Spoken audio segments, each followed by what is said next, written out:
ہمارے ایک دوست تھے, بڑے سیٹ تھے, وہ کیا کرتے تھے, لاکھوں روپے کی میں نا افطاری کے ڈبے فری میں کراچی میں بانٹ رہے ہوتے تھے. میں کہتا تھا یہ جتنے لوگ بسوں میں ہیں یہ سب اپنے گھر جا رہے ہیں, سب کے گھروں میں بڑے بڑے دسترخوان لگے ہوئے ہیں, ان کے گھر والے انتظار کر رہے ہیں, 2-4 منٹ بھوکے رہ جائیں گے, کوئی فرق نہیں پڑے گا.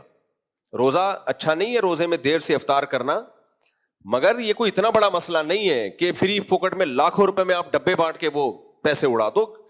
کچھ لوگ ہیں جن کو کھانے کو روٹی نہیں مل رہی, اور کچھ لوگ ہیں جن کو گھر میں بھی افطار ہے اور ڈبوں میں بھی افطار ہے, اور 4 ڈبے الگ سے انہوں نے سائڈ پہ رکھے ہوئے ہوتے ہیں.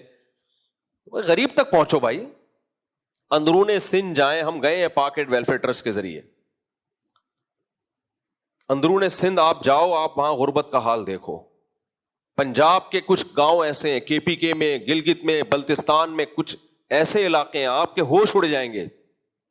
ہم وہاں سادہ چاول شاپر میں, بوائل چاول وہ بانٹتے تھے, اور ان لوگوں کے ان کی ہم ٹینشن دیکھتے تھے کہ ایسے انتظار کر رہے ہوتے جیسے کئی ہفتوں کے بعد ہمیں یہ کھانا ملا ہے. ہمیں اس ایسے علاقوں میں جا کے آپ خوراک بانٹے ہو میرے بھائی. کراچی میں نارمل حالات میں اللہ کا شکر ہے کھانا پینا سب کو مل رہا ہے.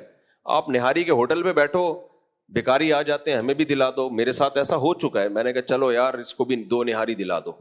2 نہاری دلائی ہے, آگے لے جا کے بیچ دی اس نے, واپس آیا ہوا ہے, بزنس چل رہا ہے میرے بھائی. صبح سے کئی پلیٹیں بیچ چکا ہے وہ. میرا خیال ہے پھر ایسی صورت میں وہ ہوٹل والوں سے بھی ایک ہو جاتا ہوگا ان کا آپس میں. میں نے دیکھا نہیں ہے لیکن کوئی بعید نہیں ہے. ہوٹل والا کہے ٹھیک ہے بھائی تو میرے ہوٹل پہ آئے گا اور جتنی پلیٹیں فری میں بکیں گی نا اس میں تیرا اتنا, میرا اتنا. کیا دھندا چل رہا ہے میرے بھائی.